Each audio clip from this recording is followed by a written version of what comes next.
അല്ല, ഇന്ന് objection file ചെയ്തിരുന്നു പോലീസിന്റെ ഭാഗത്തു നിന്ന്. അപ്പോൾ ഒബ്ജക്ഷൻ ഫയൽ ചെയ്തതിനു ശേഷം ഇന്ന് തന്നെ ഹിയറിംഗ് കേൾക്കാമെന്ന് പറഞ്ഞു. അപ്പോൾ അതിനുശേഷം നമ്മൾ ഹിയറിംഗ് കേട്ടു.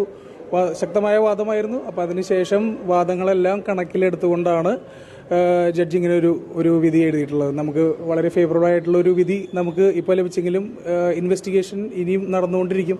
ഇപ്പോഴും ക്രൈം സ്റ്റേജാണ് നടന്നുകൊണ്ടിരിക്കുന്നത്. അതുപോരാത്തതിന് ഇനിയും പല കണ്ടീഷനുകളും ഇതിൻ്റെ ഉള്ളിൽ പറഞ്ഞിട്ടുണ്ട്. അപ്പോൾ ആ കണ്ടീഷനെല്ലാം ഇനി ഈ ഹിരൺദാസ് പാലിക്കേണ്ടതായിട്ടുണ്ട്. അപ്പം അതിനുശേഷം ഇനി എന്താ ഉണ്ടാകാൻ പോകുന്നത് നമുക്ക് ഭാവിയിൽ നോക്കി കാണാൻ പറ്റും.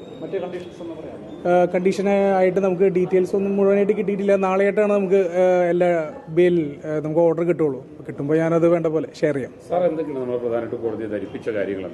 നമ്മൾ കോടതിയിൽ ധരിപ്പിച്ചായിട്ടുള്ള ഇത് ഈ ഒരു പുലിപ്പല്ല് എന്ന് പറയുന്നത് അത് നമ്മളായിട്ട് യാതൊരു ബന്ധവും ഇല്ല എന്നുള്ളത് തന്നെയാണ്. നമ്മളായിട്ട് യാതൊരു ബന്ധവും ഇല്ല എന്ന് വിശ്വാസം നമ്മളത് പറഞ്ഞു. അത് കോടതി കണക്കിലെടുത്തിട്ടുണ്ട്. അതാണ് ഒരു മെയിൻ ആയിട്ടുള്ളൊരു വാദം. പിന്നെ ഇതിപ്പോൾ എങ്ങനെ വേണമെങ്കിലും ആർക്ക് വേണമെങ്കിലും ഇപ്പോൾ ഒരു ദിവസം ഇപ്പോൾ എല്ലാവരും ഗിഫ്റ്റ് തരുന്ന ആൾക്കാരാണ്.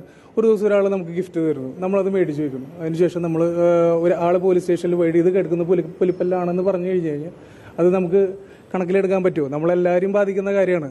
അത് കോടതി കണക്കിലെടുത്തു, ആ കാര്യവും കണക്കിലെടുത്തു. അതാണ് ഒരു കാര്യം. ബാക്കി അങ്ങനെ പല നമ്മുടെ വാദങ്ങളും ഉണ്ടായിരുന്നു.